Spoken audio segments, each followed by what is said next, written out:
সবচেয়ে ভয়ঙ্কর ঘটনাগুলোর মধ্যে স্বাভাবিকভাবে একটা মিল থাকে।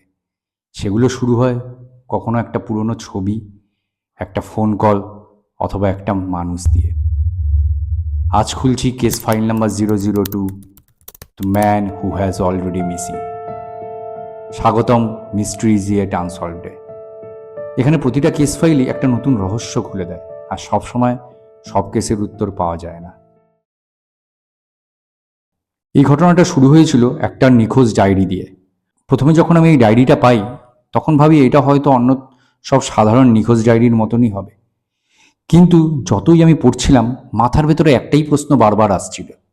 একটা মানুষ, সে 7 দিন ধরে নিখোঁজ, তাকে সবাই খুঁজছে কিন্তু সে নিজেই জানে না সে নিখোঁজ।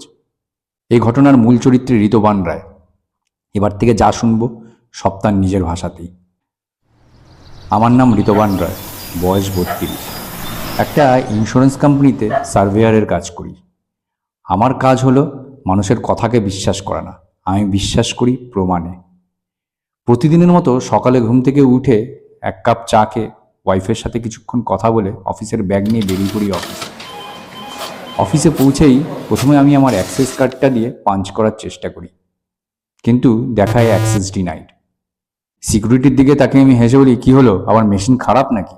সিকিউরিটি আমার দিকে অবাক হয়ে তাকিয়ে বলে, স্যার আপনার কার্ডটা ব্লক করা হয়েছে, আপনি একটু এইচআরের সাথে দেখা করুন। আমি অবাক হয়ে এইচআরের ঘরে যাই। এইচআর আমাকে দেখতেই একদম অবাক হয়ে বলে, আরে মিস্টার রায়, আপনি আপনি এতদিন কোথায় ছিলেন? আমি হেসে বলি, আমি আবার কোথায় যাব, আমি তো রোজ অফিসে আসছি। এইচআর আমার দিকে কিছু না বলে আমার দিকে একটা ফাইল দেখায়, যেখানে দেখাচ্ছে আমি গত 7 দিন অফিসেই আসিনি। আমি অবাক হয়ে বলি, না আমি তো রোজ অফিসে এসেছি। তখন হঠাৎ করে আমাকে বলেন, তাহলে আপনাকে খুঁজতে 2 দিন আগে পুলিশ কেন এসেছিল?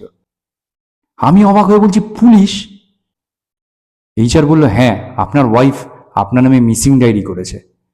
আমি অবাক হয়ে জিজ্ঞেস করলাম, আমার ওয়াইফ আমার নামে মিসিং ডায়েরি করেছে?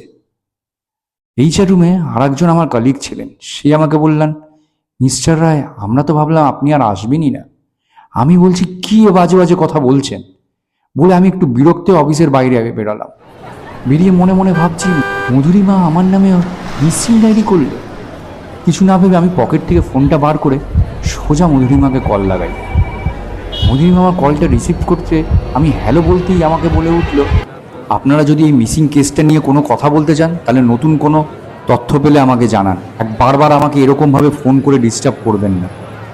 আমি অবাক হয়ে বললাম, মধুরিমা আমি?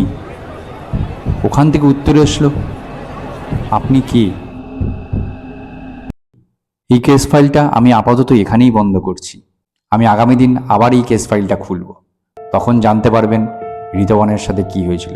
সে কি সত্যিই নিখোঁজ হয়েছে, না কেউ তার অস্তিত্বটাই মিটিয়ে দেওয়ার চেষ্টা করেছে। ভালো থাকুন, দেখা হচ্ছে আগামী পর্বে।